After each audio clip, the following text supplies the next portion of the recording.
Okay, welcome to the deep dive. Glad to be here. So today we're looking at a text you brought in, focusing on, well, the very beginning of social psychology. That's right, how it actually emerged as a field. And our goal here is to sort of unpack its origins, understand what makes it unique, based on this source material. Exactly. And the text makes it clear. It wasn't like, boom, social psychology suddenly existed. Right, not fully formed. That's what caught my eye. It suggests a much more gradual process. Yeah, the source describes this awareness of social psychological stuff as developing slowly. It calls it an intertwined and undefined mixture initially. An undefined mixture. So people felt these things, group pressure, social influence, that kind of thing. Absolutely, for ages. But, labeling it, studying it specifically, that came much later. It was tangled up with culture, new ideas, even technology changing how we connect. Hmm. So a slow evolution, not an invention. A gradual dawning, as the text puts it. And the source says the modern era was key, because that's when we as humans really started consciously looking at these specific interactions, asking why. Precisely. We developed a sharper focus on these particular phenomena, and this leads to the core idea in the source Which is, that the subject matter here is, well, it's neither purely social nor purely psychological. It's something else in between. okay, so not just sociology, not just psychology. No. The text uses some interesting language, like an interwoven fabric, or even a chemical interaction between the psychological and the social. A chemical interaction, that's a strong metaphor. It implies something new is created, right? Not Like just adding A to B. That's exactly the And implication. then it says this fabric is distinct, independent, and possessing objectivity.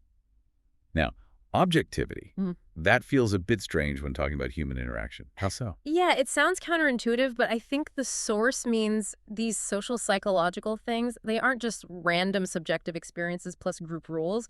They form their own patterns. Okay, like what? Give me an example. Well, think about something like group polarization. When discussion makes people's views more extreme. Hmm. That pattern isn't just about the individual's personalities, and it isn't just about the group structure. It's a specific result of the interaction itself. It happens predictably. Ah, I see. So it's predictable, observable, almost like a natural phenomenon in its own right, independent of just one person's mind or the group definition. Exactly. That's the objectivity part. It Hmm. behaves in consistent ways we can study. It's this unique thing happening at the intersection. Okay, that makes more sense. And connecting this back to you, the listener, understanding this origin helps because this field is literally studying how your mind, your feelings interact with the social world daily. Right. It's about that chemical reaction happening inside you and around you constantly. So why then? Why could this field finally emerge in the modern era? What changed? Well, the source credits progress in the other human sciences. Feels like sociology, psychology, anthropology, they were maturing. How did that help?